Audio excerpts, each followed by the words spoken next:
L'émission Aja 54 que vous allez voir a été réalisée dans le strict respect de la présomption d'innocence de la personne mentionnée. Elle met en lumière des témoignages circonstanciés et pluriels de présumées victimes. Elle ne préjuge en rien d'une potentielle future action de la justice. Elle traite d'une affaire particulièrement grave et rendue publique et dont l'ensemble des médias se sont saisis dernièrement. Cette vidéo doit être regardée dans le respect de la présomption d'innocence telle que définie par l'article 9.1 du Code civil.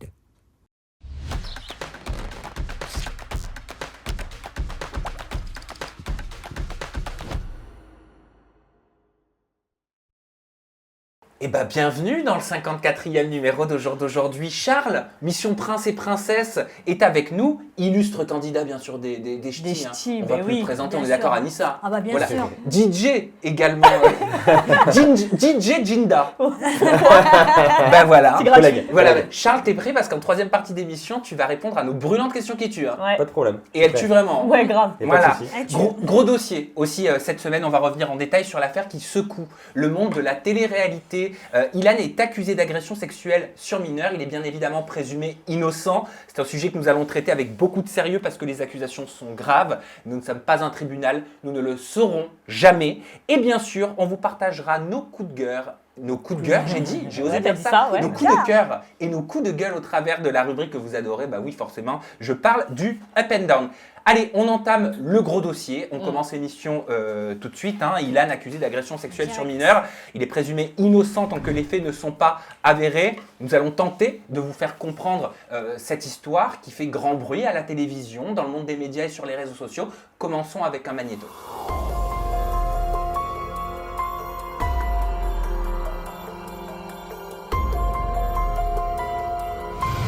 Ce vendredi 12 novembre, Alix affirme avoir été le témoin d'une agression sexuelle sur mineur commise par un candidat de télé-réalité. Il y a deux personnes. Donc, il y a une personne qui filme, la personne qui est acteur. Il y a une jeune fille assise sur un bord de lit ou je sais pas trop, enfin sur un lit.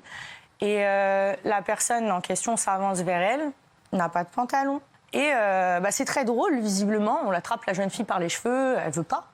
On dit non. On essaye de lui demander des faveurs. Et elle refuse, elle pleure, elle hurle. Les accusations de la candidate font l'effet d'un raz-de-marée sur la toile, faisant remonter à la surface un nom, celui d'Ilan Castronovo. Cette vidéo n'existe pas. Aujourd'hui, il n'y a pas de vidéo, il n'y a pas de victime, il n'y a pas de procès, il n'y a pas de plainte. Alix a demandé une ouverture d'une enquête. L'enquête a été ouverte parce que c'est moi qui allais porter plainte pour diffamation, pour dénonciation calomnieuse, pour cyberharcèlement, pour harcèlement et pour incitation à la haine. Ilan, t'en es où aujourd'hui? T'as une meuf ou pas? Il va falloir regarder Les Princes de l'amour pour le savoir. Lors de sa première interview, pourquoi, alors qu'Alix n'a donné aucun nom permettant de l'identifier, beaucoup de têtes se sont tournées vers Ilan? Pourquoi, les filles? Moi, ma supposition, c'est qu'effectivement, il y a 3 noms qui étaient ressortis sur les réseaux sociaux. Et celui qui ressortait le plus, c'était celui d'Ilan. L'étau s'est resserré sur Ilan. Et à mon avis, c'est vraiment au vu de ses antécédents. Il a déjà eu des histoires de comportements inappropriés vis-à-vis de certaines jeunes filles. Et donc, tout le monde, à mon avis, s'est dit, c'est Ilan. Alors, on va se concentrer sur l'intervention d'Ilan sur le plateau de TPMP. Mais pour l'instant, parlons de celui d'Alix. On va faire dans l'ordre. Est-ce qu'il y a... déjà, comment vous l'avez trouvé, l'intervention d'Alix? Comment vous l'analysez, cette intervention? T'as regardé, Charles? Moi, j'ai regardé. Après, moi, j'ai un peu de mal avec cette histoire parce que quand on parle d'une vidéo et qu'il n'y a rien qui ressort et que soi-disant tout le monde l'a vu, pourquoi tout le monde l'a vu et personne n'a rien dit jusque maintenant? Alix, en fait, le point de départ, c'est une interview qu'elle a fait pour Melty, il faut le rappeler, pour une petite pastille qui s'appelle La Dalle, qui dure 6-7 minutes. Moi, je pensais que c'était une très grande interview que je pouvais retrouver sur Internet, mais pas du tout, c'est une petite pastille. Elle a lâché cette bombe lors de cette interview chez Melty, en disant qu'effectivement, elle avait vu une vidéo. Elle appelle ça, un viol, mais il faudrait peut-être requalifier ça, parce que justement, on verra peut-être tout à l'heure, mais est-ce que c'est un viol, une tentative de viol, une agression sexuelle? Ça, il n'y a que la justice qui saura mettre les mots sur ça. Mais en tout cas, voilà, c'est parti de là.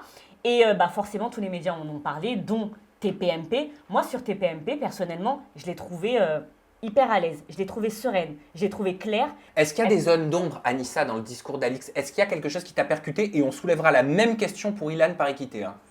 Moi, j'ai trouvé Alix très franche.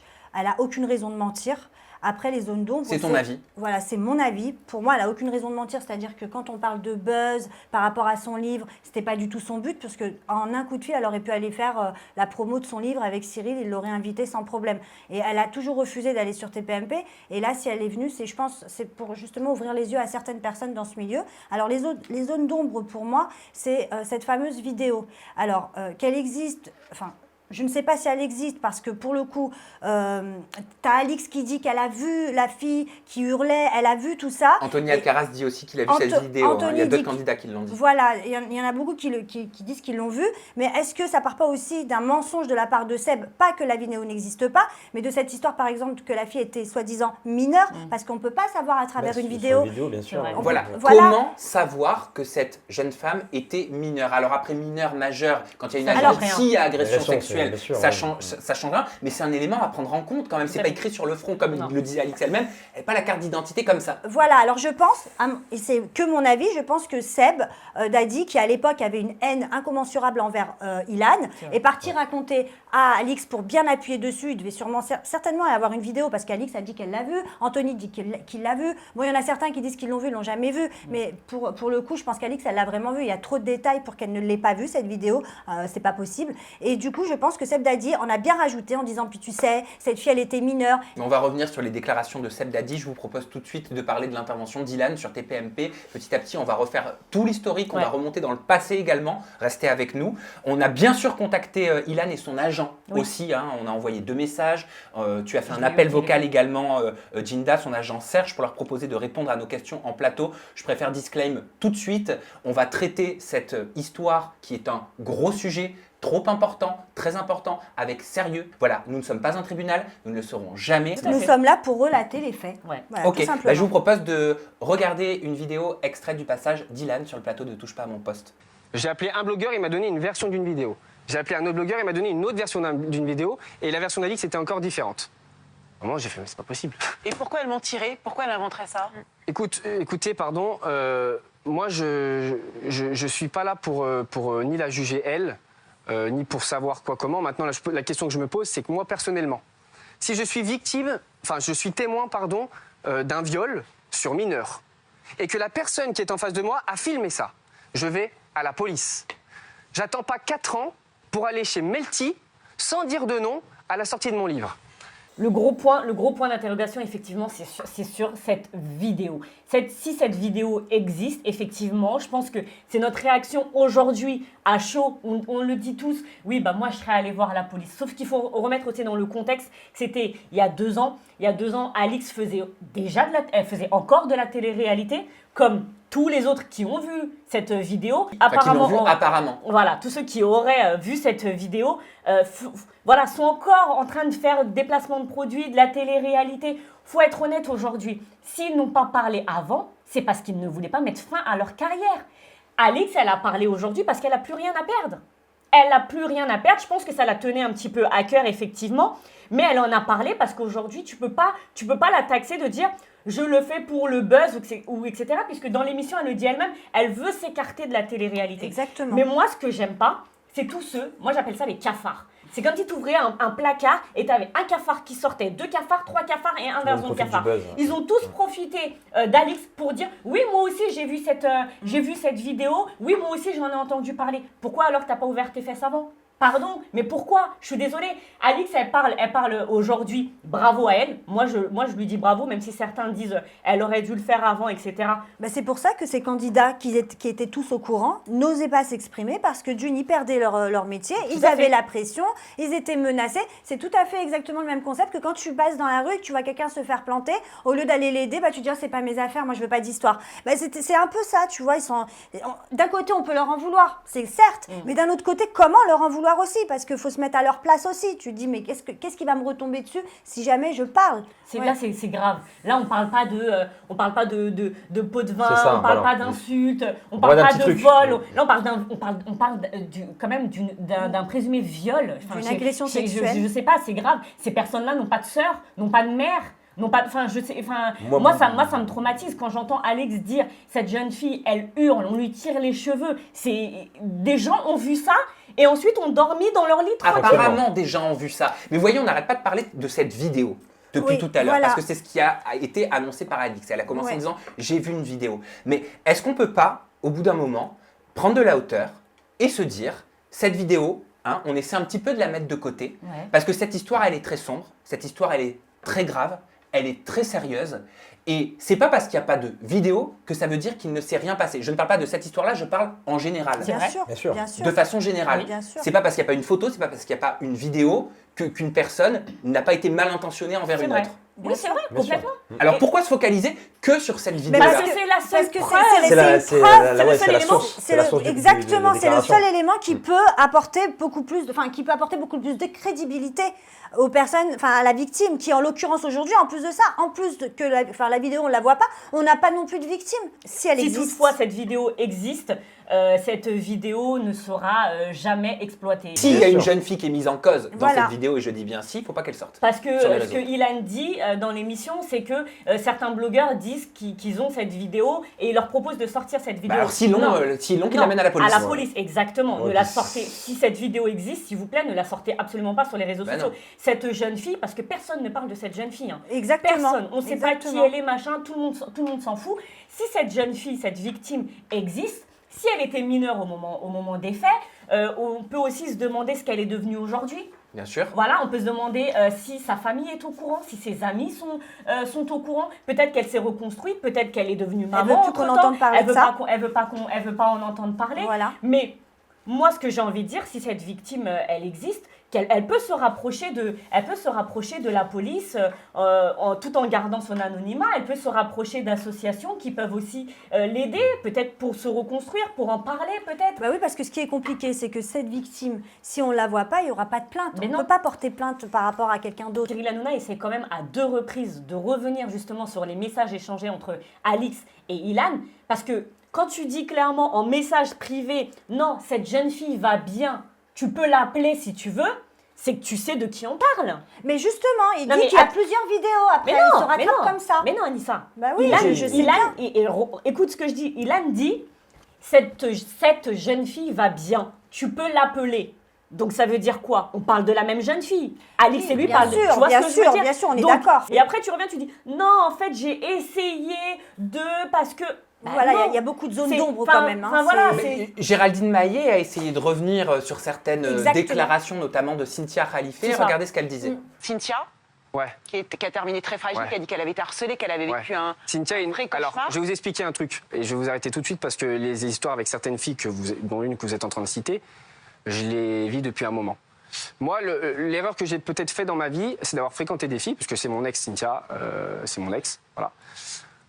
Et l'erreur peut-être que j'ai fait, c'est que j'ai trompé et j'ai blessé des femmes. Ça, c'est la vérité. C'est un fait, c'est à la télé, c'est quelque chose que j'ai toujours assumé. Mais en aucun cas, je n'ai ni forcé, ni fait quelque chose de grave. Mais après, je peux comprendre. Et ça, aujourd'hui, avec le recul, je ne l'avais pas quand j'étais plus jeune. Mais avec le recul, je peux comprendre qu'une femme blessée, qui se sente un peu dénigrée peut-être de la manière dont je l'ai quittée ou je l'ai trompée. En fait, moi, ce qui me rend dingue dans ces paroles-là à Ilan, c'est qu'il dit oui, si Cynthia si elle m'accuse, c'est parce que je lui ai fait du mal. Mais je trouve ça vachement manipulateur, par contre. Parce qu'une femme... C'est son elle ressenti. Bien évidemment, c'est sûrement son ressenti. Mhm. Mais à un moment donné, Cynthia, elle a tourné la page. Et si encore 4 ans après ou 3 ans après, elle continue à parler de ça, c'est que ça l'a tuée, que ça lui a fait mal. C'est dans les tripes. Mais je pense que Géraldine, en plus, elle revenait sûrement sur l'interview que Cynthia a faite avec Sam et que d'autres ont fait aussi, hein, parce qu'il n'y avait pas que Cynthia, en fait. Oui, il n'y a pas que Cynthia, Il y a c'est ça. Natania qui a Voilà. parlé de comportement... Il y a Anthony, Léa, enfin, il y en a plein quand même. En fait, si c'était la seule, enfin, si cette potentielle vidéo-là, s'il y avait que ça, bon, on se dit, attends, on veut la voir. Mais là, il y a quand même un petit passif. Je vous propose de redécouvrir les déclarations de Cynthia. hein. C'était il y a un peu plus de D'accord. 2 ans maintenant. Elle sortait de Moundir et les apprentis aventuriers. Elle avait beaucoup hésité, je me souviens, à faire cette interview. Et juste après, Cynthia sera avec nous en duplex du plateau. Typiquement, tu sais, une agression physique, c'est pas vraiment le toucher, c'est même si quelqu'un se met devant toi et désolée pour le mot, j'ai honte de dire se touche ou voilà, devant toi, c'est une agression physique et sexuelle. Non, personne ne m'a touchée, mais oui, il y avait une personne qui a débordé, je ne trouve pas les mots qui peuvent être un peu... Il savait que ça me touche tellement, il savait tout ça et on faisait ça exprès encore plus et plus et plus et plus. Est-ce que l'équipe de tournage a été informée? J'aimerais pas parler de ça, Sam. Donc à un moment donné, au lieu de se défendre en disant oui, mais parce que Alix, je l'ai jeté il y a longtemps, parce que Cynthia, je l'ai jeté il y a longtemps, parce que un tel, parce que j'ai blessé des femmes, au lieu de se dire, enfin, je m'excuse, j'ai eu un comportement mais très grave, mais très très grave. Non, il dit il a répondu à Cyril, il a dit qu'il avait eu aucun comportement inapproprié. Mais non, mais attends, mais alors ça par contre, on peut pas dire non, on les a vus à la télé, ces comportements. Moi, j'accuse personne, hein, bien évidemment, franchement. Toi, il y a des comportements passés en in qui t'ont interpellé. Bah, bien évidemment. Moi, j'ai suivi l'histoire de Cynthia à l'époque. Je veux dire, j'ai suivi aussi l'histoire de Léa. Je trouvais ça archi grave. Et vous rappelez-vous, dans l'émission, quand tout le monde lui faisait la tête, il y avait Anthony qui lui faisait la tête, tout le monde lui faisait la tête, on se demandait pourquoi il y avait cette ambiance morose. Oui, c'est vrai. Il y avait cette ambiance morose parce que justement, tout le monde était au courant pour les nudes de Giuseppa. Rappelez-vous aussi. C'est ça le problème. Alors, c'est quoi l'histoire des nudes de Giuseppa? Eh ben, apparemment, Simon avait une haine vraiment contre Ilan parce que pour se venger, enfin même pas pour se venger, je pense que c'est naturel chez lui, il a montré des nudes à ses copains. C'est bien ça, je me trompe pas. Bien sûr. Donc il a montré des nudes de Giuseppa à ses copains, mais c'est horrible de faire ça. C'est dégueulasse. Ça, j'y crois. Pourquoi t'y crois, Charles? T'en as entendu parler? Non, parce que c'est tout à fait son style. Donc c'est ton opinion personnelle? Enfin, c'est mon opinion personnelle là-dessus, sur des trucs comme ça, oui.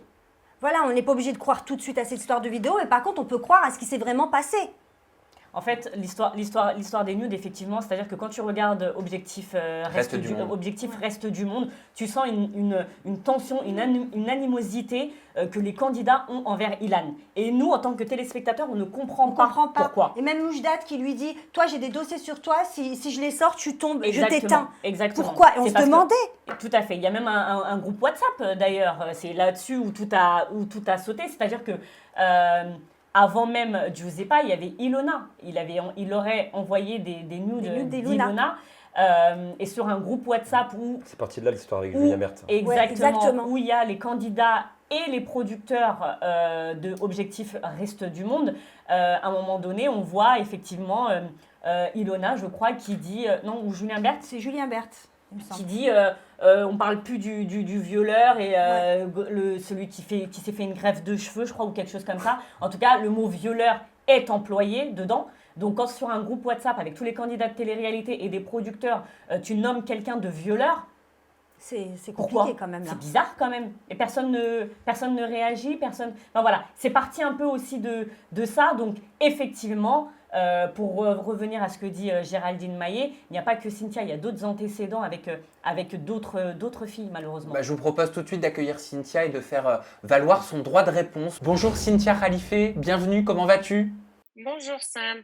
Cynthia, quand tu entends Ilan sur le plateau de Touche pas à mon poste répondre à une question de Géraldine Maillet te concernant en disant « Avec le recul, je peux comprendre qu'une femme blessée qui se sent un peu dénigrée de la manière peut-être dont je l'ai quittée ou je l'ai trompée, est-ce que ce sont ces actions de la part d'Ilan qui t'auraient conduite à tes précédentes déclarations ?» Déjà, en fait, Sam, déjà merci de me recevoir dans ton show. Moi, j'ai même pas vu l'épisode et aujourd'hui, je suis pas là pour répondre à Ilan ou autre parce que là, je suis très loin de ce monde et j'aimerais pas revenir. Là, je suis là parce que moi, ça fait 2 ans, 3 ans que j'ai vécu une expérience ou une aventure qui n'était pas vraiment très positive dans ma vie. J'ai essayé de parler justement dans votre émission il y a 2 ans. Et voilà, on a nié tout ce qu'on avait dit, moi et autres et autres et autres. Aujourd'hui, je suis autre part, je focus plus sur ma carrière, je suis très bien où je suis, mais je ne peux pas nier le fait que cette petite aventure, soit l'aventure Mondir et l'aventure avec Ilan, j'ai vraiment pas dépassé jusqu'aujourd'hui. Parce que j'aurais jamais cru que je peux être dans une situation pareille, vivre une situation pareille, connaître une personne pareille. Et le fait de ne pas parler, le fait de ne pas faire sortir ça, parce que justement j'ai été attaquée moi-même, c'était manipulé d'une façon où tout est retourné contre moi.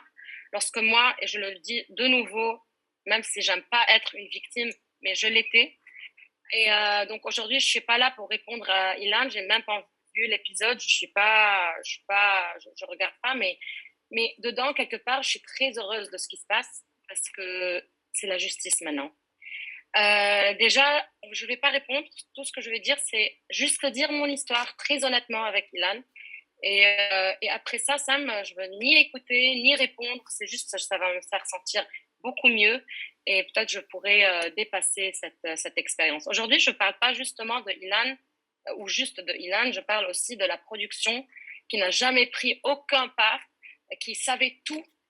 Moi, je suis une personne qui est très responsable.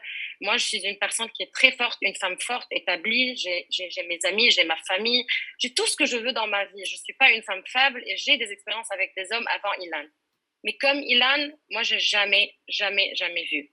Le mec, il m'a chase ou il m'a couru après que j'étais dans Les Princes ou Les Princesses. J'ai fait une très belle aventure et vous m'avez vu dans Les Princes et après, vous m'avez vu dans Mon Dire. J'ai vécu une très belle aventure. J'étais très vraie comme je le suis chaque jour. Le mec, il m'a vu en succès. Il a fait tout ce qu'il pouvait pour pouvoir me connaître. Il est passé par Sébastien. J'étais au Liban chez mes parents. Je préparais Mon Dire. Il voulait me rencontrer. Et puis, on a commencé à parler 2 mois, 3 mois avant Mon Dire. Je pars à Paris, on se voit, on s'est date. J'ai vu une personne très sympa, une personne très intelligente, une personne très charmante. Et on a date, on s'est vu à Paris. Il sortait des je t'aime, des je sais pas quoi. Il est resté avec moi. J'ai vu, il y avait des red flags ou des points un peu bizarres, mais bon, c'était juste une personne très charmante et très, très, très intelligente.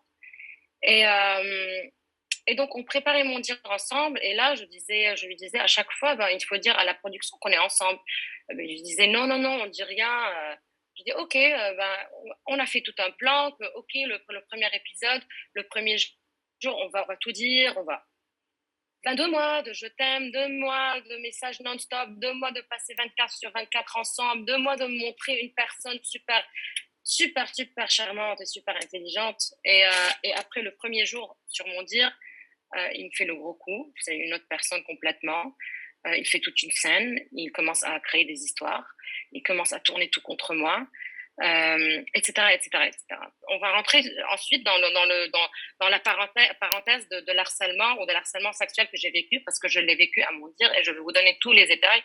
Mais pour moi, déjà, vivre avec une personne 2 mois, une personne comme moi, je ne suis pas une fille qui n'a rien vu dans sa vie. Je ne suis pas une fille qui n'a pas d'expérience. Je ne suis pas une fille qui est, désolée pour le mot, mais stupide ou débile ou une fille qui pourrait être manipulée. J'espère que vous le sachiez, mais j'ai été vraiment manipulée par ce mec.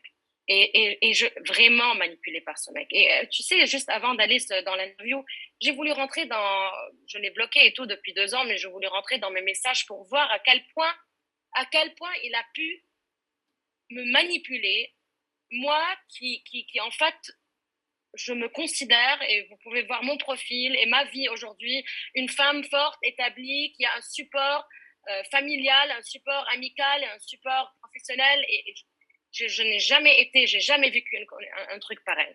Donc, je me juste demande qu'est-ce qui pourrait passer avec d'autres filles qui sont moins établies, pas établies, mais moins fortes de caractère, moins âgées que moi, et qu'elles ont moins de support que moi. Et en fait, je me demande jusqu'aujourd'hui, une émission comme celle-ci en France, des expériences que j'avais vécues comme celle-ci en France, un pays tellement avancé, tellement avec le respect et les droits humains, comment on a pu vraiment faire passer des trucs pareils. À la télé, parce qu'à la télé, il y a pas mal de gens parmi vous et des centaines et des milliers de messages qui ont vu tout ce qui s'est passé, mais ça, c'est que 20% de ce qui s'est passé derrière les caméras. À chaque fois qu'on allait dans des épreuves, à chaque fois qu'il voulait m'attaquer ou me rabaisser, il venait me menacer qu'il allait dire tous mes secrets. Il utilisait ce point alors que moi, nous, on avait vécu. Cynthia, je me permets, les éléments dont tu parles, après je sais que tu es une femme pudique et peut-être que tu ne veux pas le dire, mais je l'ai vu dans un article. Est-ce que tu parles de photos qui auraient été prises de toi à ton insu ? Il y a des photos, mais il y a aussi j'aimerais pas exactement dire quoi parce que c'est des petits secrets c'est des petits secrets dans mon pays, dans la politique de mon pays, etc. Et il me menaçait, il me disait, je vais tout balancer, je vais tout dire. C'est des trucs banals, mais bon, quand on est dans une aventure et quand toi, tu t'es donné à fond avec un mec qui lui aussi, il s'est donné, ben, je sais pas quel genre de manipulation ça a été. Ben oui, ça m'a vraiment perturbée. On a commencé par ça. On n'est pas dans un zoo, on est dans une aventure à la télé française. Il y a une très grande différence. Et il commençait à parler de mon corps, de moi, de mes organes, à haute voix, devant tout le monde, devant l'équipe, devant les gens, les candidats, tout le monde. Et il commençait à rigoler. Il y a pas mal de candidats qui ont rigolé aussi.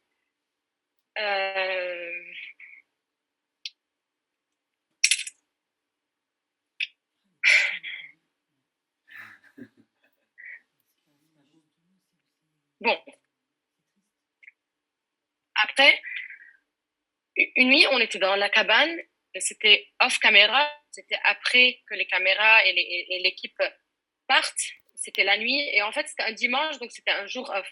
Il n'y a pas de crew, l'équipe était en off, c'était que nous. Et c'était la nuit, j'étais dans ma cabane, et dehors, c'était la nuit complète, hein, c'est des cabanes, il n'y a que la plage. Et déjà à côté, c'était toute une équipe contre moi. Bah, vous avez vu l'émission, c'est pas un truc que j'invente. Il rentre dans ma cabane et il commence à se toucher. Hein. Et je lui dis, déjà Anthony n'était pas dans la cabane parce qu'Anthony avait bougé dans une autre cabane, donc j'étais seule. Il me dit, bah non, je sors pas. Il commence à dire, je sais pas, je me rappelle même pas. On sort, tu arrêtes maintenant. Blablabla. Bla, bla, bla, bla. Il n'arrête pas. Je redis, il m'a pas touchée. Mais c'est ce qu'il a dit. C'est ce qu'il a fait devant moi dans ma cabane, alors que moi, je pouvais pas sortir. Que déjà, c'était nuit et très sombre dehors. Toutes les cabanes dehors, c'était Maëva, c'était toutes les candidates que moi, là-bas, pour moi, c'est son équipe. C'est les gens qui étaient tous contre moi. Donc, je vais pas partir chez Maëva ou X ou autre pour dire hey, défendez-moi. Alors moi, je suis devenue folle, je commençais à crier, etc. Et là, c'est là que, après genre 5 ou 10 minutes, je me rappelle même 5, 10 minutes, 15 minutes, je sais pas, j'ai vraiment crié, j'ai dit sors de ma cabane, non, je l'ai pété un câble. C'est là où il est sorti, et puis les autres sont revenus, etc. C'est d'autres choses qui sont moins graves qui se sont passées, des menaces genre... dès que tu sors d'ici, tu n'es pas française, on va envoyer des gens qui vont te taper à l'aéroport, je ne sais pas quoi, mais bon, ça c'est rien devant tout ce qui se passe aujourd'hui avec les histoires. Est-ce que tu as prévenu des membres de la production? La production était-elle informée? Oui, elle est informée. Et oui, si on était là avant 2 ans, j'avais pas le courage de dire aucun de ces trucs. Mais aujourd'hui, moi, j'ai mal vécu cette expérience. Ça fait 2 ans, 3 ans que j'arrive pas à digérer où j'étais, ou comment j'ai été traitée, ou comment j'étais pas défendue. Et je peux pas dépasser. J'ai pas pu dépasser. J'ai essayé pendant des années. Je n'ai pas pu dépasser. Aujourd'hui, moi, j'ai pas besoin du buzz. Aujourd'hui, moi, vous pouvez voir mes profils. Je suis lead role en Amérique, à Miami, en Floride, à Californie. Là, j'ai 2 de mes émissions qui sortent sur une des grandes plateformes dans le Moyen-Orient. Je n'ai pas besoin de ce buzz du tout. Mais moi, aujourd'hui, avec tout ce qui se passe, et je pouvais parler l'année passée ou l'autre, et même j'ai fait des interviews que j'ai annulées avec Combini News. Avec toi, Sam, on a fait ça, mais une de mes amies de la télé, une de mes proches amies les plus clean, normale dans la tête, sympa, polie, avec une femme que j'adore qui était dans la télé, elle a essayé de me défendre. Il a menacé tout de suite, juste après mon dire, lui a envoyé des messages de menaces. Si tu ouvres, elle a cancel, elle a annulé, elle a enlevé les stories qu'elle avait mises par peur de lui. Elle avait eu peur de lui. Je ne vais pas nommer cette fille parce que je vais toujours la protéger. Qu'est-ce que t'a dit la production? Comment a réagi la production? Comment est-ce qu'ils ont entendu ton histoire? neutre, aucune réaction. Ouais, bien, ouais. Ah non, ça va, bah. Soit ils rigolent, soit pas rigolent, mais ils prennent ça à la légère, soit ils ne répondent pas. Je suis arrivée à la fin, je me sens tellement bien de tout dire. Je suis arrivée à la fin de l'aventure, Sam. J'étais chez l'infirmier, je ne pouvais plus, j'étais à bout de nerfs, je pleurais. Je disais, s'il te plaît, prends-moi pour une sœur. Je suis ta sœur, je veux sortir d'ici. Il ne me laissait pas sonner la cloche. Je veux sortir d'ici. Il me sonnait, non, mais ça va. C'est pas qu'il me tenait. C'est que, non, mais ça va. Il répondait, ça va. Écoute, non, tu vas paraître comme très faible devant tout le public. Il faut continuer. Il faut je sais pas quoi. C'est toute une manipulation très neutre, très calme. Je peux pas dire que je voulais. À plusieurs reprises, j'ai essayé de courir vers la cloche pour sonner. On me rattrapait. Après, off caméra, on me prenait à l'écart pour me dire non, mais écoute, il faut continuer, il faut je sais pas quoi, tu vas paraître faible devant les. Et tu sais, quand tu es dans un état pareil, aujourd'hui, je regrette ne pas vraiment genre dire mais sortez de ma vie, je sors maintenant, j'appelle mes parents, j'appelle ma famille. Je regrette. Mais quand j'étais là-bas, tu manges pas, tu dors par terre, tu es sans téléphone, tu es sans connexion avec le monde, tu es sous caméra tout le temps, avec tout ce que j'ai vécu comme manipulation, comme harcèlement, comme acharnement, comme etc. J'étais pas dans ma tête. J'étais faible. Oui, j'étais faible. Et à chaque fois que la production me disait, hey, écoute, maintenant, je disais, ok, je continue. Et c'était que la paix. Ouais. Est-ce que tu as porté plainte, Cynthia, après l'aventure? Est-ce que tu y as pensé? Est-ce que tu l'as fait? Non, parce que tout ce que je voulais, c'est sortir de ce milieu. Tout ce que je voulais, c'est ne rien entendre. Parce qu'à la diffusion, c'est pas juste que moi, j'ai pas vu, j'ai dit à personne de voir. Je pouvais pas revivre ça. C'est pas juste ça. C'est juste que je me suis passée comme la manipulatrice, comme la folle, comme je sais pas, des mots. Je recevais des messages, des milliers, alors que personne ne comprenait rien du tout, personne ne comprenait ce que j'ai vécu, personne ne comprenait les vérités des choses. Donc tout ce que j'ai fait, j'ai tout bloqué. Je postais rien de l'émission, si vous vous rappelez. J'ai tout bloqué, j'ai bloqué tout le monde, tous les candidats. Je voulais juste dépasser. Et je voulais juste, même j'ai fait des interviews à Paris quand j'étais avec de grandes plateformes. Et après, quand ils voulaient release, je les ai appelés, je dis s'il vous plaît, moi je veux juste oublier ça de ma vie. Je veux rien, je veux pas faire sortir des choses et recevoir des centaines de folles et de fous me répondre. Je voulais pas rentrer dans ça. Je voulais juste revenir à ma vie, ma carrière d'actrice qui aujourd'hui se déclenche. Déjà, je répète, je n'ai pas besoin du buzz. Je ne veux pas ce genre de buzz anyway. Et même, je me suis dit, j'étais hésitante si je veux rentrer dans ce sujet quand j'ai vu tout le buzz. Je me suis dit, est-ce que je rentre ou est-ce que ça va backfire on me parce que là, je focus trop sur ma carrière d'artiste. Donc, juste pour vous dire, donc non, j'ai apporté plainte parce que j'étais pas bien. Je voulais juste tout couper court, oublier tout. Je veux pas dire quelque chose pour avoir des réponses. Bon, je ne pouvais pas rentrer dans ça. Pour clôturer, Cynthia, ta prise de parole, qu'est-ce que tu aimerais dire aux personnes qui nous regardent? À la fin de l'aventure, par exemple, la dernière épreuve, il m'a craché dessus. Genre, et il y avait la production. En rentrant, il m'a craché dessus dans le visage. Les gens, une personne qui peut faire manipuler une femme pendant 2 mois, une femme intelligente, ok, pendant 2 mois et avec expérience relationnelle. Un mec qui peut faire des gestes crachés dans la face d'une femme, lui parler de ses organes devant tout le monde, rentrer dans sa cabane et lui forcer à le voir en train de toucher. Et une personne capable, c'est pas à moi de juger, c'est pas à moi de dire si c'est Ilan ou pas, mais moi je dis, d'après ce que j'ai vécu, voilà. Merci à vous. Merci Cynthia. À vous. J'avais besoin de faire ça depuis très longtemps et ça me fait sentir beaucoup mieux. Merci. Merci Cynthia. Tant mieux si ça te permet de pouvoir contribuer à passer à autre chose. Une réaction peut-être après ce duplex avec Cynthia Khalife, Charles? Bah voilà, après quand tu écoutes son discours, tu la sens touchée, tu sens qu'elle a vécu quelque chose, quoi. Après, nous n'étions pas là pour voir non plus, mais tu étais quand même, ça laisse pas de marbre. Et on rappelle que nous ne sommes pas un tribunal, nous ne le serons jamais. Les filles, je vous sens perturbées. Ouais, parce que en fait, on se dit c'était quand même il y a quelques années, mais les mots MAUX reste encore en fait. Voilà, elle est encore bouleversée. Alors on pourrait se dire effectivement, comme elle le dit, que c'est une femme forte, indépendante, etc.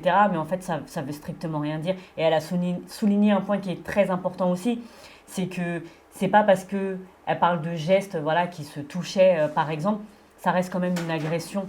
Voilà, à partir du moment où tu ne veux pas voir un homme se toucher devant toi et que cette personne insiste, ça reste une agression. Ben oui, tu as tout dit parce qu'en fait, un homme ne peut pas savoir à quel point ça nous blesse quand on dit non, c'est non. Et ce genre de geste qui peut-être pour certains, c'est juste pour peut-être rigoler ou je ne sais pas, pour nous, c'est très traumatisant. Mais vraiment. Bon, quoi qu'il est. Et surtout, on entend, comme tu disais, Ginda, dans la voix de Cynthia, on sent la douleur encore après tout ce temps. Donc tu t'imagines à quel point ça a dû la traumatiser. Vraiment. Je me dois de rappeler que nous n'étions pas là. Non. C'est son témoignage et que ça permet de faire un pic de rappel pour toutes les personnes, de façon générale, qui se demandent ce qu'est une agression sexuelle ou pas. D'ailleurs, nous allons avoir une association avec nous qui va nous en apprendre un petit peu plus. Et on rebondira sur ce que nous a dit Cynthia par rapport aux productions parce qu'on va soulever cet angle-là. J'aimerais qu'on aille maintenant du côté de la vision des personnes proches ou pas d'Ilan qui prennent sa défense, qui le soutiennent. Qui est là pour Ilan et quels sont les arguments? On a déjà son manager, Serge, son manager qui défend bien évidemment Ilan bec et ongles. Il a notamment posté « Ilan n'a jamais forcé aucune femme à faire quoi que ce soit, mais vu que tu as une haine personnelle envers lui, je comprends pourquoi tu vas jusqu'à mentir devant les yeux de la France entière. » Et là, il parlait de Nabil. Nabil qui était également sur le plateau de TPMP, qui l'accuse aussi de mentir. Certains pensaient qu'il parlait d'Alix, mais finalement, non, il parlait effectivement de Nabil. Okay. Il y a Agda également. Agda, qui est aussi l'ex de Tom, paix à son âme, qui était le très bon ami d'Ilan. Oui. Je pense que c'est ce lien aussi qui fait que... Et elle dit, ne croyez pas tout ce qui se dit sur les réseaux. Aujourd'hui, c'est très facile d'anéantir quelqu'un. Quand les vérités sortiront, je ne veux pas être dans votre peau. Vous allez vous rendre compte du mal que vous avez fait à quelqu'un qui est victime d'un mensonge. Ah, ça, par contre, moi, je ne suis pas d'accord. Là, par contre, elle est trop... elle ne sait pas ce qui s'est passé. Elle n'était pas là. Ouais. Pourquoi? Qu'est-ce que tu sous-entends? Que c'est aussi grave de dire il est innocent qu'il est coupable? Mais bien évidemment. Si on n'a pas le droit de dire qu'il est coupable, je suis désolée, on n'a pas le droit de dire qu'il est innocent. Ni innocent, ni coupable. On n'est pas juge, on n'est pas un tribunal, comme tu l'as si bien dit. Donc à un moment donné, on est là, on relate les faits. Comme tout le monde, déjà, je pense que personne ne devrait rentrer dedans, mis à part pour dire ce qu'ils ont déjà vu d'Ilan. C'est tout. Isabeau, est-ce qu'elle s'est exprimée? On sait que c'est la petite copine d'Ilan. Est-ce qu'elle l'a soutenue publiquement? Oui, elle a fait un post, mais on ne sait pas si c'est pour Ilan ou pas, parce qu'on sait que sa maman est malheureusement très malade aussi, donc elle a laissé sous-entendre qu'elle vivait des jours pas très faciles. Voilà ce qu'elle a dit. Petite copine d'Ilan, on n'est pas censé savoir, lol. Mais... Pourquoi on n'est pas par rapport aux princes et aux princesses de l'amour? Mais on se posera la question tout à l'heure, quand on parlera des productions, on se posera la question, est-ce que selon vous, Ilan doit être coupé au montage quand bien même il est présumé innocent, ou est-ce que la production doit le laisser au montage comme ça a été tourné exactement? Oui, Ginda. Mélanite aussi qui s'est exprimée. Mélanite, exactement. Oui. Mélanite qui dit les accusations sont trop graves pour que quelqu'un diffuse cette vidéo. Diffuser égale complicité égale passible de sursis à prison. Elle a totalement raison là-dessus. Il faut d'abord retrouver cette jeune fille, si mineure lors des faits, avoir sa version et surtout savoir si elle porte plainte. Je trouve ça extrêmement grave, même scandaleux, de dénoncer ce genre d'agissement 2 ans plus tard à l'occasion de la sortie d'un livre. Sachez que vis-à-vis de la loi, vous êtes tous coupables d'avoir fermé vos gueules et de l'ouvrir à des fins personnelles et financières. PS, je défends personne. Vu la polémique, vous ne vous attendez pas à avoir la fameuse vidéo en ligne, etc., etc., etc. La seule personne qui peut s'en sortir de cette histoire sera la personne qui la remettra aux autorités compétentes, sauf la personne qui a filmé cette vidéo. Parce que, oui... Elle a raison. Elle a raison, sauf le détail d'Alix. Pour son livre, on en a marre d'entendre cette excuse. Je vous ai déjà dit, je le dis et je le répète, si Alix voulait faire du buzz pour son livre, elle aurait fait beaucoup mieux que ça. Là, c'est sale, c'est bad buzz. C'est le mauvais timing. C'est pas beau. Mais est-ce qu'il y a déjà des plaintes qui ont été déposées? Oui. Léa, la prétendante de LPDLA 7, elle dit « Ma plainte auprès du procureur du TGI de Lyon contre Ilan hier a été déposée. Je suis allée jusqu'au bout malgré toutes les pressions psychologiques que l'on m'a infligées sur plusieurs semaines. » Donc encore une fois, les pressions reviennent. C'était à l'époque des Princes 7. Exactement. Voilà. Et on a une vidéo, je crois, de Léa Marie, c'est ça? Léa Marie qui parlait de Léa. Exactement. Car j'ai parlé avec la prétendante concernée qui pleurait et à qui je remontais le moral à ce moment-là. Il y aurait eu un geste déplacé de la part d'un prince qui aurait fait un geste un faux geste de avec une bouteille d'eau dans la main et lui aurait donc giclé de l'eau dans le visage, quoi.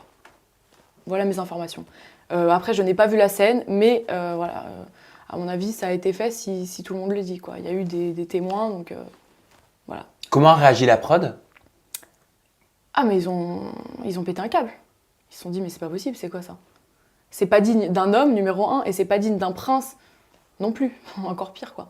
Enfin, t'es en tournage, donc je sais pas, au moins fais attention à ton comportement, quoi. T'as pu parler avec la prétendante en question? Bien sûr, oui. Bah, elle est venue me voir en pleurant, elle m'a dit, j'y crois pas ce qui vient de m'arriver et tout. Je lui ai dit, mais qu'est-ce qui se passe? Enfin, calme-toi, elle arrivait même pas à parler, elle pleurait trop. Et du coup, bah, elle m'a expliqué et je savais même pas quoi lui dire, en fait. J'étais choquée. Donc ça, c'était à l'époque des Princes de l'amour 7, qui équivaut aux princes et aux princesses de l'amour 3. Normalement, si je me trompe ils ont pas. changé de nom. Voilà. C'est Et ça. Nadé, la femme de Marc Blatta, en a reparlé très récemment et elle a mis les preuves, enfin selon elle, d'un élément qui aurait été envoyé par cette Léa, donc avec l'objet de sa plainte qui dirait « Je sous-signe Madame demeurant A, exerçant la profession d'actrice de télé-réalité dans Les Princes et Princesses de l'Amour 3 en diffusion actuellement sur W9 sous le nom de scène, désire porter plainte entre vos mains contre X, entre parenthèses, mon collègue de travail Ilan ainsi que mon employeur Studio 89 pour harcèlement sexuel sur lieu de travail. » Moi, c'est ça que j'ai pas compris. Et on posera la question à Nadé parce qu'elle va être avec nous en duplex, mais j'ai pas compris le contre X, alors qu'entre parenthèses, il y a marqué Ilan et Studio 89, la production des Princes et Princesses de l'Amour. Pour moi, contre X, c'est quand on ne sait pas. Moi, je sais que j'ai déjà porté plainte une fois et j'avais l'identité de cette personne. Mais la police m'a quand même dit ce sera une plainte contre X. J'ai pas compris, j'ai dit mais excusez-moi, j'ai le nom de cette personne, je la connais. On m'a dit oui, mais le temps de vérifier l'identité de cette personne, pour l'instant ce sera une plainte contre X, même si on affirme, enfin même si on met quand même le nom de cette personne, mais c'est au cas où, pour vraiment vérifier d'abord l'identité de la personne. Il est important de spécifier qu'Ilan, à l'époque, au moment des Princes 7, avait dit « Ah, mais Léa Frérot, elle est atteinte cette meuf, personne ne l'a cru Frérot. Elle dit j'ai été agressée, mais derrière elle poste une photo d'elle toute nue. C'est compliqué. Hein. » Ça, c'était en interview. C'est pour ça, c'est toujours le même procédé. Il fait du slut shaming. Pas mal. Voilà. Placé. Très bon accent, Anissa. Pas mal. English. On est en France, du slut shaming. Et du coup, c'est toujours le même procédé avec Ilan. En fait, pour s'élever, il va rabaisser la femme. Alors oui, elle a fait des photos toutes nues. Oui, elle était blessée parce que je l'ai quittée. Et à un moment donné, il faut s'assumer, Ilan. Et il faut arrêter de salir les femmes comme ça quand il y a une accusation contre toi. Tu peux te défendre avec des vrais arguments. Non, bien sûr, ouais. Qui autour de la table a des questions pour Nadé?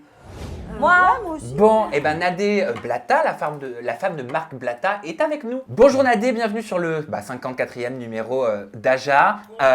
Jinda, Anissa en chronique sont présentes avec toi. Et Charles, qui est notre invité qu'on a retrouvé dans Mission Prince et Princesse sur Sixplay. Salut. Alors les filles, qui veut s'adresser à Nadé? Qui a des questions? Allez-y, faites-vous plaisir. Non, moi je voulais savoir pourquoi est-ce que c'est Léa, la prétendante elle-même, qui est rentrée en contact avec toi? Oui. Dans quel but? En fait, elle m'explique. Alors, au départ, elle l'a fait anonymement. C'est-à-dire qu'elle m'a contactée quand elle a vu que tout le monde parlait de cette histoire, etc., et que ça avait commencé à prendre de l'ampleur. Et puis, de manière anonyme, elle m'a contactée. Elle m'a dit, voilà, moi, je ne veux pas donner ni mon identité ni rien. J'ai changé de nom. Enfin, voilà, je ne veux plus du tout être associée à ça. Mais effectivement, j'ai déposé une plainte contre Ilan. Les gens qui disent que c'est pas vrai ou qui ont encore un peu de doute ou quoi que ce soit, sachez que voilà, elle voulait m'expliquer un petit peu ce qui s'était passé, quoi. Et sa plainte, elle l'a faite avant l'histoire d'Alix ou oui, après? En 2020. Et du coup, cette plainte-là, elle a donné quelque chose ou c'en est où du coup? C'est en cours. Parce qu'en fait, il y a eu le Covid et du coup, à cause du Covid, apparemment, ça a pas mal retardé les choses, etc. Donc c'est en cours. D'accord. Je peux poser une question? Vas-y, Anissa. Nadé, est-ce que tu as vu cette vidéo? Est-ce que tu l'as Non, vue? j'ai pas vu cette vidéo. Est-ce que Marc l'a vue? On a vu un extrait de la vidéo, où effectivement, Ilan dit bien t'es pas drôle, tu vas aller voir ta copine. Mais la vidéo n'étant pas complète, on n'a pas la certitude qu'effectivement c'était consenti, pas consenti. C'est important ce que tu dis. C'est même hyper important. C'est-à-dire, qu'est-ce que tu vois exactement dans cet extrait? Combien de temps il dure? Alors, par pudeur, j'ai pas regardé l'extrait moi personnellement. Il dure juste quelques secondes puisque c'est un extrait de cette vidéo-là qui dure apparemment 1 minute, je crois, ou 1 minute 30. Mais quand tu dis par pudeur, ça veut dire que c'est vraiment grave ou quoi? C'est pas ça, c'est que Ilan est nu, quoi. Enfin, juste, j'avais pas envie de voir Ilan nu. Ah ouais, d'accord, ok. Et est-ce que Tout le tu monde l'avait confirmes, est-ce que tu confirmes ce qu'a dit Alix, notamment sur le fait que cette jeune fille crie et on lui tire les cheveux? Dans l'extrait que j'ai vu, non. D'accord. Mais je confirme, elle a parti. Alors, en fait, moi, Alix m'avait décrit la vidéo dans son intégralité, avant que je voie, moi, l'extrait qui confirme effectivement qu'il a dit ça. Je pensais que Marc était ami avec Magali Berda. Magali Berda, je pense que cette histoire, c'est pas quelque chose de valorisant, de glorifiant.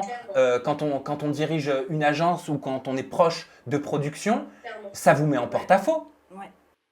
Bah oui, mais le truc, c'est qu'avec en fait, Marc comment dirais-je, Marc est blogueur. Donc déjà, c'est hyper délicat d'être ami avec un blogueur. Parce que ça reviendra à dire que s'ils étaient très amis, il y a beaucoup de choses qu'ils ne pourraient pas dire ni faire.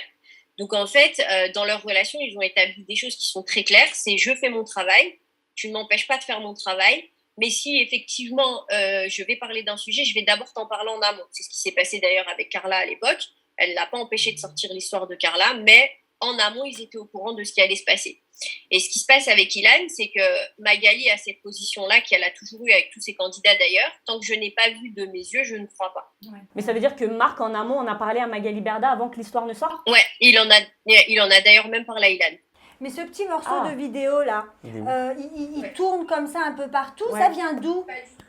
De Sebidadi directement. Alors, Sebidadi vous a contacté pour vous montrer cette vidéo? Il y a combien Non, de il temps? ne nous a pas contacté, c'est Marc qui l'a contacté. Il a dit, voilà, il y a une vidéo. Il dit, voilà, moi j'ai une vidéo.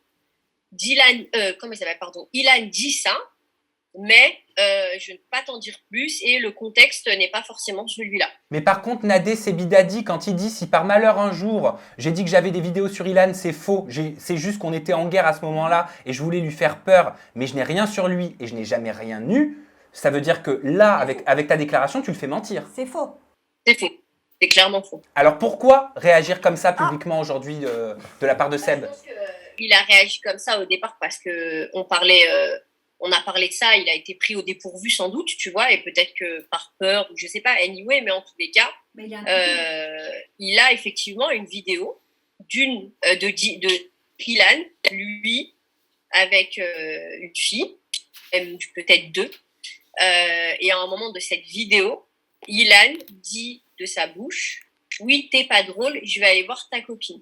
Ouais, mais alors là, si il y a que, enfin, sur cette vidéo, c'est que si elle sait que ça, enfin, je veux dire, à un moment donné, voilà, toi, t'as vu que ça, t'as pas vu le fait où il attrape par les cheveux, où il lui demande une fellation, tout ça, tu ne l'as pas vu. Ça, c'est Alix qui l'a vu, non. Voilà, et alors donc, excuse-moi, Ginda, il a coupé la vidéo. Ouais. Alors, pardon, ça veut dire que ton mari, Marc, et Sebidadi se sont rencontrés pour voir cette vidéo?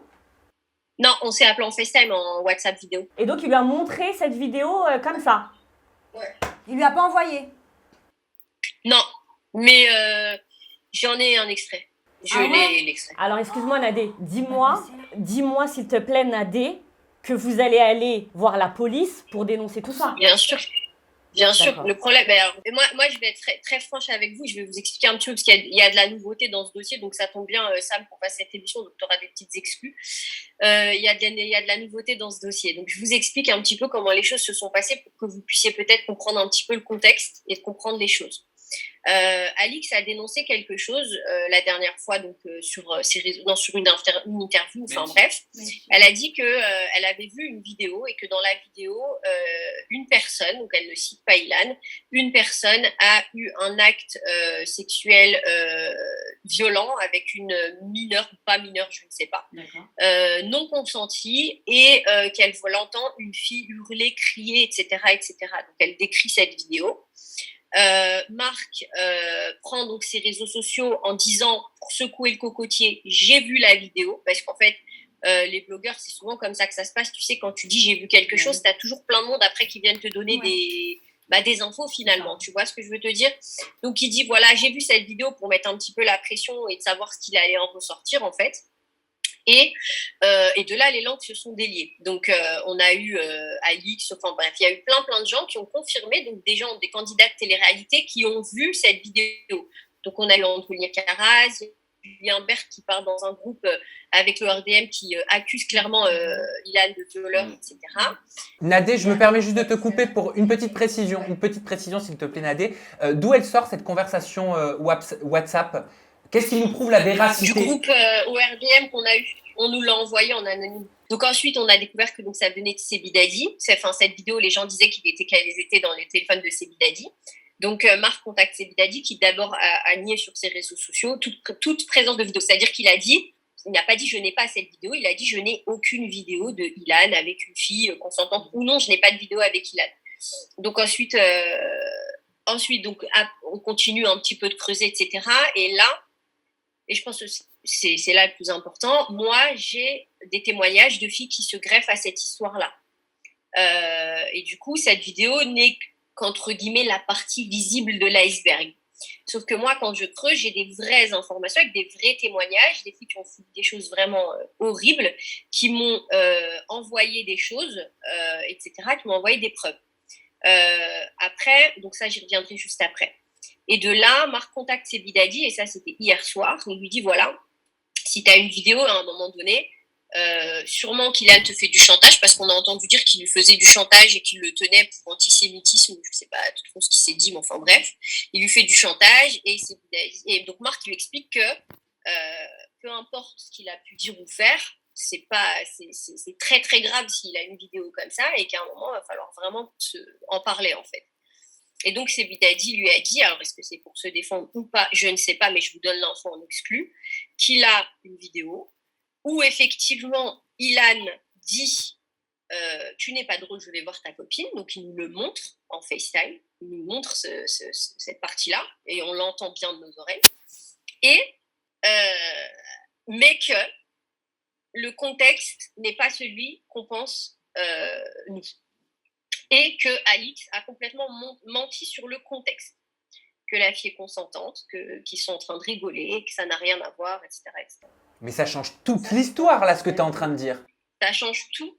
Si ce qu'il dit s'avère vrai, ça change effectivement tout sur l'histoire de cette vidéo. Sebidadi, il pourrait jamais dire que cette vidéo est vraie, parce que c'est lui qui filme, il devient complice, et il prend exactement pareil qu'Ilan. Donc voilà, j'ai bien peur qu'à part une enquête... Moi, je vous parle avec transparence, hein, je vous dis les choses comme elles le sont. Très clairement, il y a deux solutions. Alors, soit Sebidadi vraiment a une vidéo où il dit...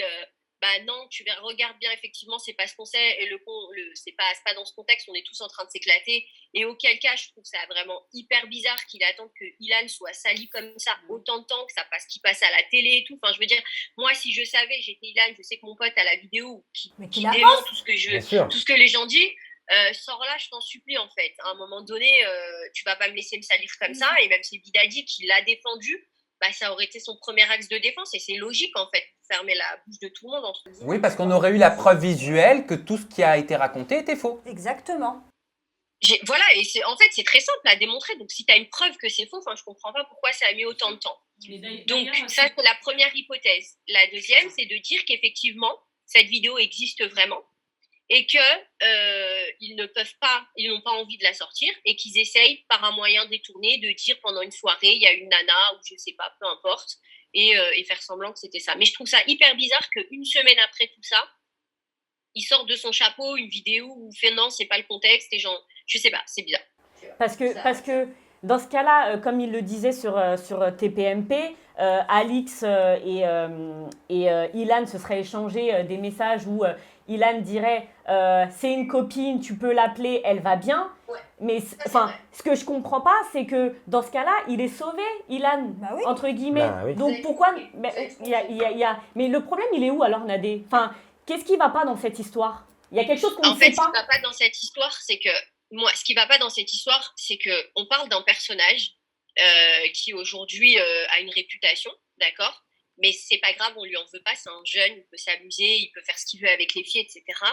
Il peut pas faire ce qu'il veut avec les filles. Hein. Oui, mais en gros, avec les filles qui veulent. Voilà. Quand je dis il peut faire ce qu'il veut, dans le cadre de la légalité. Hein. Je sais, mais j'anticipe les commentaires. Ouais. Voilà, il peut être infidèle s'il veut, anyway, en tous les cas, dans le cadre de la loi. Mais il y a quand même des trucs très étranges, c'est qu'il y a plusieurs candidats quand même qui témoignent avec leurs réseaux sociaux, donc c'est des personnages publics d'avoir vu cette vidéo-là. Alors mettons c'est un complot de personnes qui sont tous jaloux de son succès ou des filles qui ont été conduites et qui lui en veulent à tel point de voilà, pas de problème. Le problème c'est que moi aujourd'hui, et si je vous parle aujourd'hui et que si aussi je suis venue témoigner, c'est que je veux pas que cette vidéo soit juste, comment dirais-je, l'élément qui va dire si Ilan est crédible ou pas. C'est ce qu'on disait. C'est-à-dire que moi derrière, j'ai reçu d'autres témoignages de filles de manière anonyme ou pas. D'ailleurs, une fille qui a porté plainte, que vous avez cité tout à l'heure, qui a déposé plainte, et je t'enverrai d'ailleurs les éléments, Sam, que la prod, où elle me démontre, où on voit dans les preuves que la prod couvre Ilan. Qui lui disent effectivement c'est honteux, il n'avait pas à se comporter comme ça, c'est très grave, on va faire quelque chose, etc. Et qu'à la fin, il ne s'est absolument rien passé. Et j'ai eu également, alors, elle m'a demandé elle m'a pas autorisé à en parler ou pas, donc je ne rentrerai pas dans le détail, mais j'ai eu, et je vais vous le dire comme ça, vous le savez, le témoignage d'une fille qui m'a vraiment heurté, brisé le cœur. Et Sam, d'ailleurs, je t'enverrai si tu le souhaites, des échanges qu'on a eu elle et moi, si tu veux. Mais je te demanderai juste de ne pas les diffuser, bien entendu, parce qu'elle souhaite garder l'anonymat, mais c'est pour que tu puisses attester qu'effectivement ce que je dis est la vérité. Donc j'ai essayé de la convaincre de déposer plainte. Nadé, oui. Nadé, je m'excuse de te couper, mais en fait hier j'ai été extrêmement bouleversé. Mais vraiment, j'avais les larmes aux yeux quand j'ai découvert ça, tout le monde dans le bureau ici peut l'attester. En fait, en allant en profondeur dans cette enquête, j'ai pu mettre la main sur certains noms. J'ai trouvé un nom. J'ai tapé ce nom sur Instagram pour essayer de retrouver cette personne. Et ce que j'ai découvert m'a complètement bouleversé. En fait, j'ai découvert que cette personne-là dont je vais vous parler, dont je conserve l'anonymat, m'avait envoyé des messages sur Instagram le 1er décembre 2019. Ces messages, je ne les ai jamais vus avant hier, le 17 novembre 2021, parce qu'ils étaient, tu sais, dans ma messagerie générale. Pas mal. Je ne les avais jamais vus. Écoutez bien ce que j'ai lu, ce que j'ai découvert. Donc ça date du 1er décembre 2019. Sam, j'ai besoin de dire la vérité. Souvent, je t'écris et retire mon message car j'ai peur. Aujourd'hui, je n'ai plus peur. Plus peur des représailles car je décide de quitter ce monde suite à mes révélations. On ne pourra pas dire que j'ai avoué cela en espérant un buzz ou pour chercher la lumière et je ne me verrai pas traîner dans la boue. Je ne serai plus là pour tout ça et j'espère que ma mort fera que cet homme ne tournera plus et sera puni. Le 5 juin, il a commis un sur ma personne. Il n'y a pas eu... Il m'a mise nue, forcément à le sucer et à en vomir et saigner de la trachée. C'est elle, Sam. C'est elle, excuse-moi, je t'arrête, c'est elle. Ah.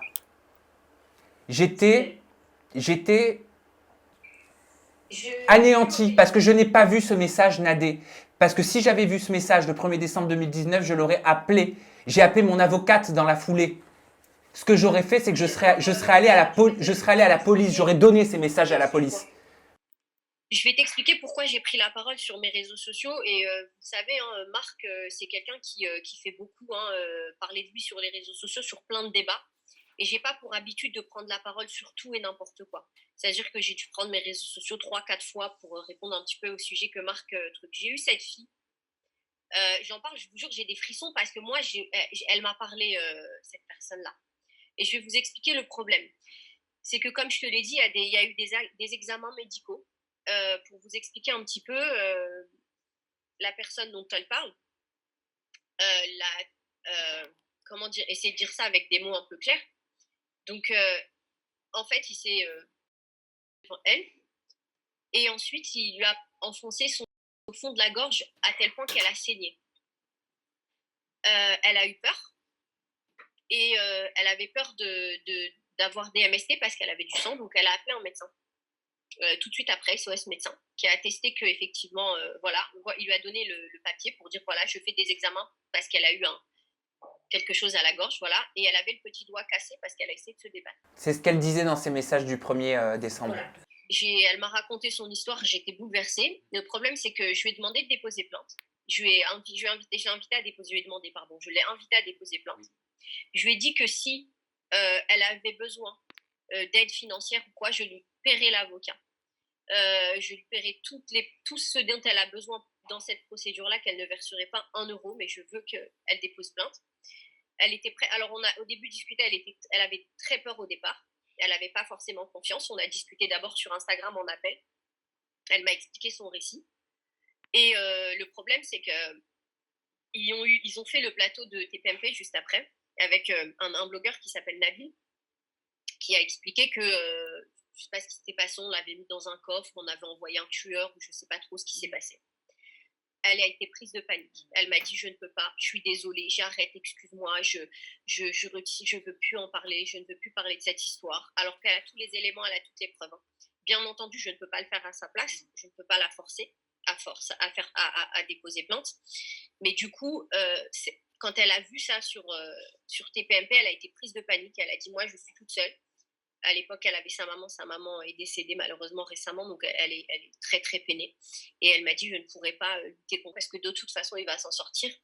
Donc ça m'a brisé le cœur, ça m'a vraiment fait mal, ça me fait trembler en fait. Je vais faire une nuance qui est importante. Ce message m'a bouleversée, retournée, j'en ai pleuré. J'ai culpabilisé de ne pas l'avoir vu. Ouais. Je n'étais pas sur place. Nous n'étions pas sur place. Tu n'as pas vu les éléments qu'elle a. J'ai pas vu les éléments qu'elle a. Tout ce qui est attestation du médecin, elle dit t'as qu'à te suicider parce qu'elle lui envoie des messages et lui dit tu m'as brisé la vie. En fait, elle a cherché, elle m'a dit c'était très bizarre, mais j'avais envie qu'il s'excuse. Ce qui est compliqué, la vérité, je vais vous dire, et c'est pour ça aussi que c'est bien d'en parler et de prendre la parole sur ces sujets-là. Ce qui est hyper compliqué, c'est qu'il faut se mettre à la place des victimes. Il y a un processus qui est très compliqué et qui est très long, et ça, faut le dire et il faut en être bien conscient.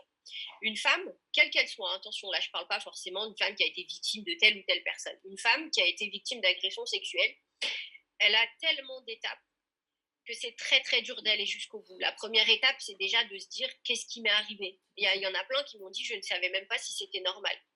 Une fois qu'elles ont subi ça, elles se disent qu'est-ce que je dois faire.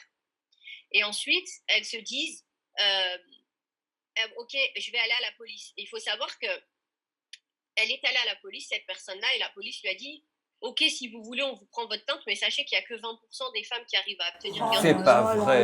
Déjà, quand tu as un système comme ça qui te démotive, elle était allée avec sa mère et ils ont répondu ça. Une fois qu'on arrive à ce chemin-là, et là c'est dommage, et c'est là que ça commence à être encore plus compliqué pour un personnage public, parce qu'on se dit, il a ses réseaux sociaux, il a une communauté qui le suit, il y a des gens qui l'aiment, il y a une protection, il y a une production qui le soutient, etc. J'arriverai jamais au bout. J'y arriverai pas. Ouais, et c'est ce qu'elle me dit. Il y en a une seule qui a porté plainte. Dans tous les témoignages que j'ai entendus, il y en a une seule qui a porté plainte. Alors, bien entendu, il ne faut absolument pas les juger ou les incriminer ou quoi que ce soit parce que c'est pas facile.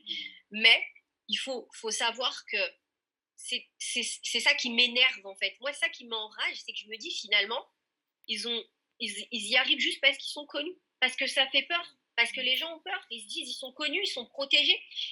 Est-ce que moi, ma personne, je suis anonyme, je connais rien ni personne, j'ai pas l'argent qu'ils ont.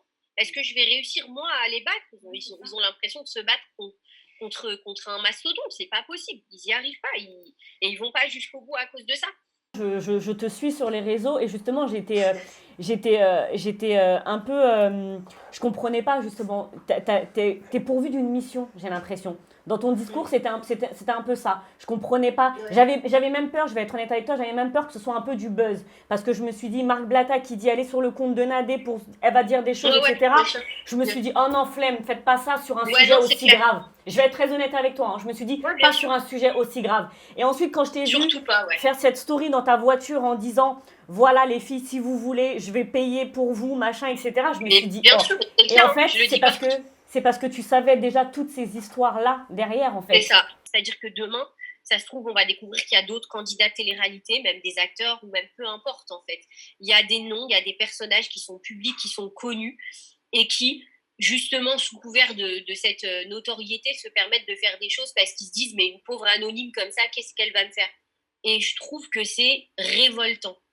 Ça veut dire que quels que soient les risques que je prends juridiquement, quelles que soient les pressions qu'ils nous mettent, même si mes réseaux sociaux sautent encore, c'est pas grave, je l'aurais dit, et au moins ce sera entendu et ce sera allé dans les oreilles de personnes qui peut-être se diront, bon bah voilà, même si moi j'ai eu peur, elle est derrière moi, elle m'a soutenue, peut-être que ça va me convaincre et peut-être que je vais aller déposer plainte et peut-être que des filles vont venir me voir et elles vont dire que j'avais pas les moyens et je leur dirai tiens, on va aller chez cet avocat et je te paye des honoraires et t'avances en fait. Parce que c'est trop grave ce qui se passe. Je suis une femme, je suis maman et j'ai une fille. Quand j'imagine ce que ces filles subissent, j'ai le cœur qui saigne. Mais j'ai aussi 2 fils. Et je n'aimerais pas que mes fils soient traînés dans la boue pour rien. Merci Nadé pour ton intervention. Bon courage en tous les cas à tous. Merci. Vous aussi. Je sais qu'on est tous bouleversés autour de cette table après ces témoignages, moi le premier. Mais je suis dans l'obligation de rappeler qu'Ilan bénéficie de la présomption d'innocence tant que la justice n'a pas statué et n'a pas mis son nez dans cette affaire. Tant qu'on les dénoncera pas, c'est le chien qui se mord la queue. On n'y arrivera jamais. Ils seront jamais coupables. Ça restera toujours. C'est les victimes qui deviendront toujours des coupables. J'aimerais qu'on ait un mot pour les productions. C'est Géraldine Maillet sur le plateau de Touche pas à mon poste qui disait les productions. Il me semble que c'est Géraldine Maillet. Les productions doivent être entendues, elle a dit sur le plateau.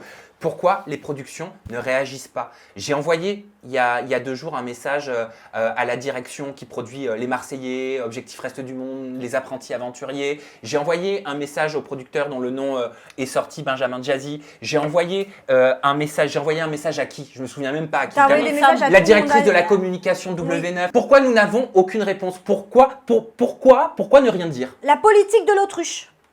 Voilà, je suis désolée, à un moment donné, il ne faut pas attendre que qu'on parle de cette vidéo.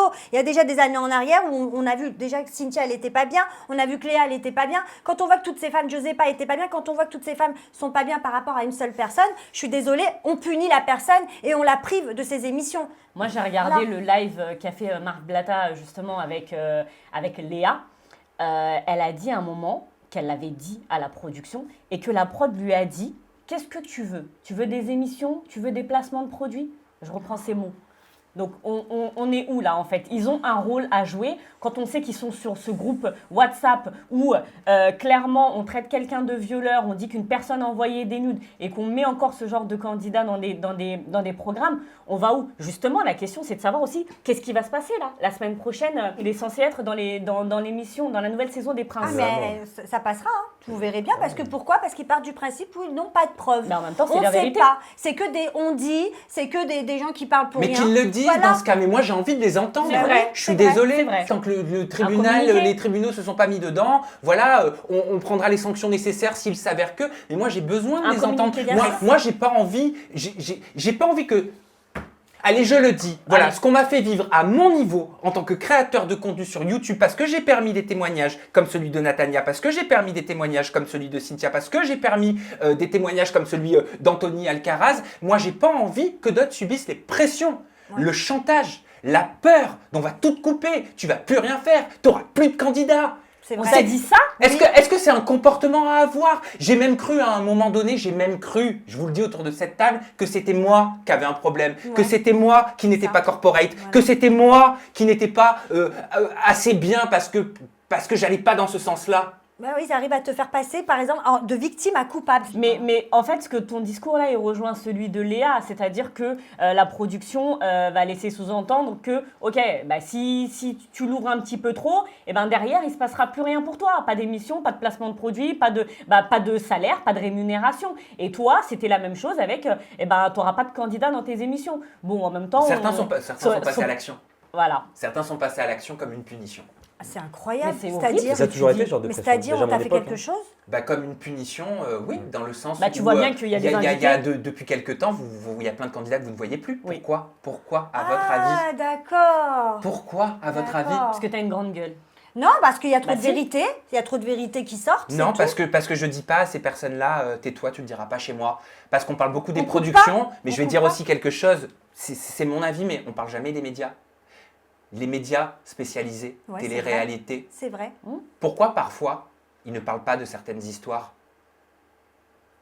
C'est l'omerta. Parce que sinon tu vas plus en conférence de presse. Ah d'accord. Parce que sinon tu n'as plus accès à certains candidats. Ah oui d'accord. Heureusement que tout le monde ne fonctionne pas comme ça. Mais c'est pour ça qu'ils ont autant de force aussi. Parce que si les productions les protègent, je vois pas comment un jour ils pourraient tomber. Il y a un moment donné, il va falloir se réveiller là. J'aimerais quand même qu'on parle du MeToo, télé-réalité. C'est un hashtag puissant qu'a communiqué Alix sur ses réseaux sociaux. Elle a dit « Ouvrez une enquête, que les loups arrêtent de se faire passer pour des agneaux. Hashtag MeToo, télé-réalité. » Elle sous-entend, non, elle a dit que ce n'était pas un cas isolé sur le plateau de TPMP. Est-ce que vous avez entendu des choses? Est-ce que tu as entendu des choses, toi, Charles, à ton niveau?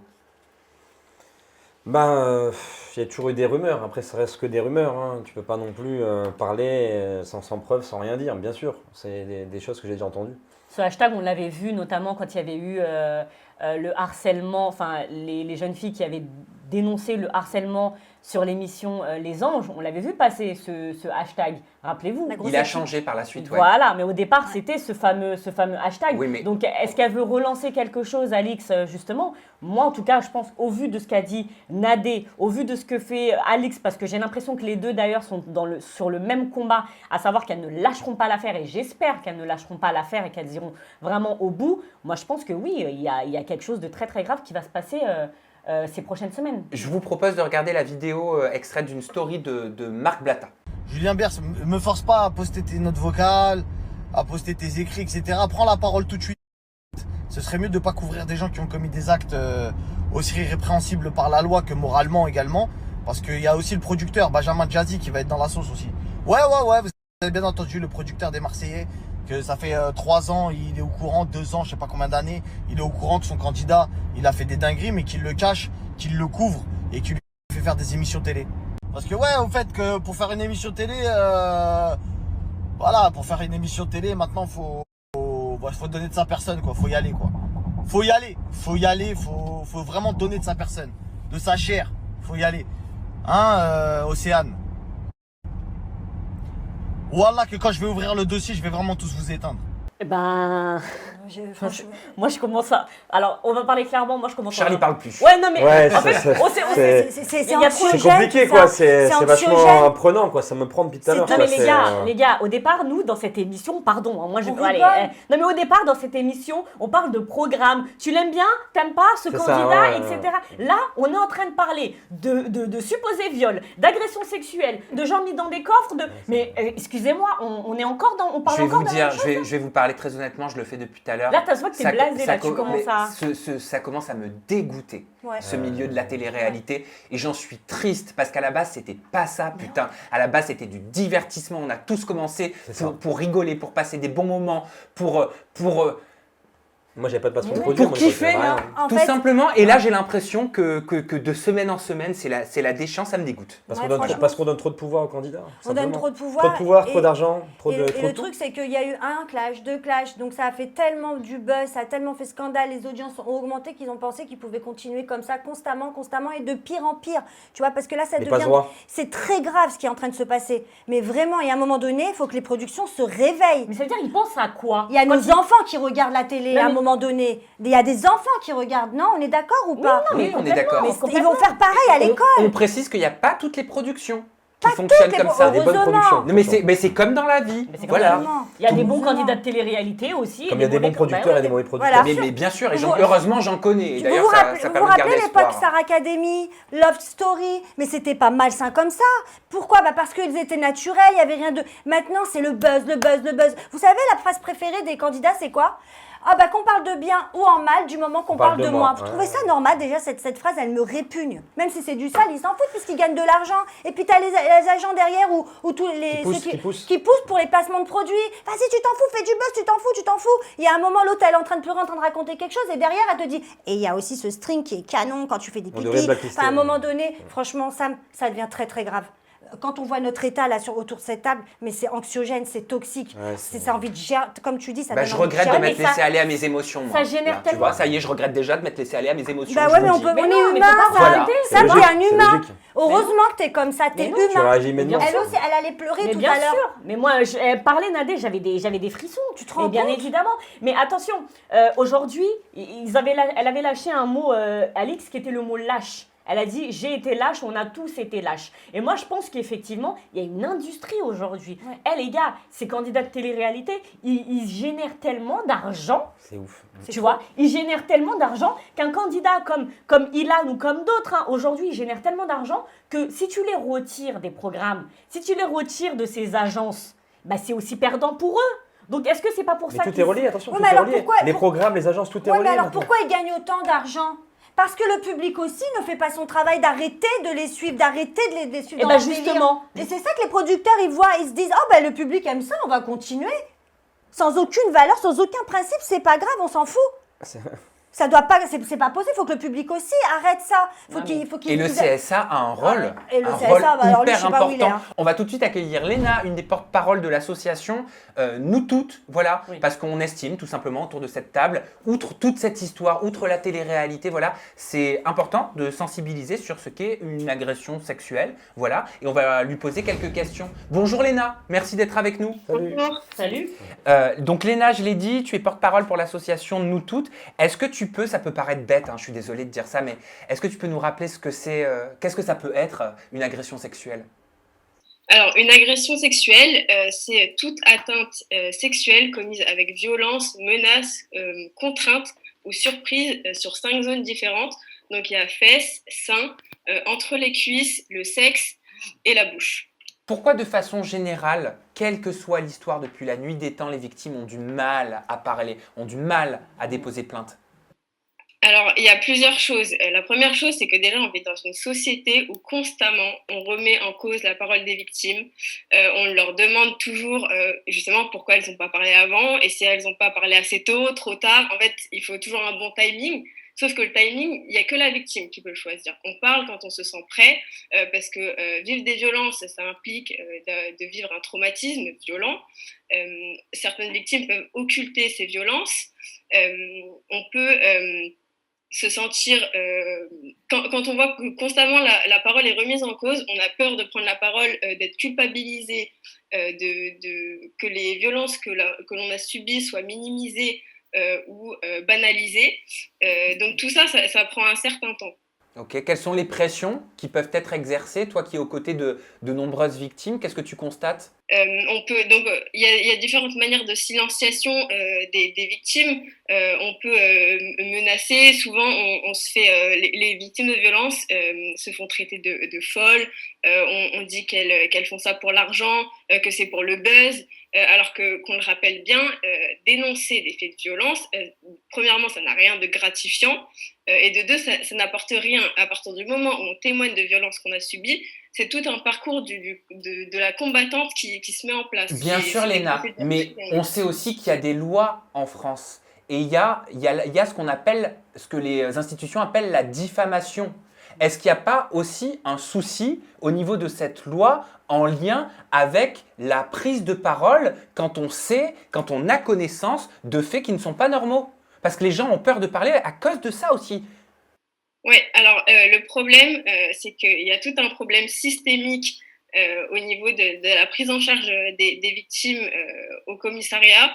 Donc, c'est-à-dire qu'on ne peut pas encourager non plus des victimes de violences à aller porter plainte parce que c'est, comme je l'ai dit, c'est un long chemin. Ça peut prendre des années. Ça demande de reciter, de revivre les violences à travers différents témoignages parce qu'il faut réexpliquer la situation à chaque fois. En fait, les condamnations, elles sont très rares. C'est-à-dire que prendre la parole via un MeToo télé-réalité, ça fait juste exploser les choses et ça permet de délier les voix et ça a plus d'impact que d'aller porter plainte. C'est malheureux à dire, mais c'est la réalité des choses. Aujourd'hui, en France, quand on porte plainte pour viol, par exemple, il y a seulement, en France, chaque année, il y a 94 000 victimes de viol ou de tentatives de viol, et il y a seulement 12% des victimes de viol qui portent plainte. Parmi ces 12% de victimes qui portent plainte, il y a seulement une condamnation, une seule. Parmi ces 12% qui portent plainte. Donc c'est ridicule, c'est dérisoire. En fait, les violences sexuelles en France, c'est quasi impuni. Ok, merci infiniment. On rappelle que tu es porte-parole pour l'association Nous Toutes. Merci d'avoir été avec nous, Léna. On manifeste samedi 20 novembre contre les violences sexistes et sexuelles. Donc c'est à 14h à République. Tu as raison de le dire. Merci, Léna. Vous pouvez vous inscrire sur nous.org pour recevoir toutes les informations. Merci, Léna. Merci, Léna. Merci vraiment du fond du cœur l'association Nous Toutes qui a été avec nous pour nous éclairer sur la question du harcèlement sexuel. Ça peut paraître parfois des questions bêtes, mais il faut les poser, voilà, parce qu'il y en a qui se posent encore ces questions-là. Je suis complètement bouleversé, je suis désolé, je dois vous le dire. Hein, mais je sais, on est tous dans le même cas. Voilà. Charles, si vous êtes d'accord les filles, bien sûr, je sais qu'en introduction, j'avais annoncé qu'on ferait le up and down, la question qui tue. On a une longue émission, on ne savait pas que l'émission allait prendre cette tournure-là. J'ai pas le cœur, mon petit Charles, à te faire le up and down et la question qui tue. Je crois que vous non plus. Non. Donc ce que je vous propose, c'est qu'on se retrouve la semaine prochaine avant le AJA 55 pour découvrir ton up and down et ta question qui tue. On a tous besoin de prendre un petit peu l'air, de s'évader l'esprit, parce que rigoler après ça, il y en a qui arrivent à le faire. Moi, j'ai du mal. Vous aussi. Non. Ah ben exactement, pareil. Voilà. Je vous remercie vraiment à tous infiniment de nous avoir suivis. On rappelle qu'on a essayé de faire de notre mieux, voilà, par rapport à cette histoire qui est très grave, qui est très importante, très sérieuse, et on a essayé de faire les choses avec sérieux. Voilà, on se dit à la semaine prochaine sur le numéro 55, mais avant on retrouvera le up and down et la question qui tue de Charles. Prenez soin de vous.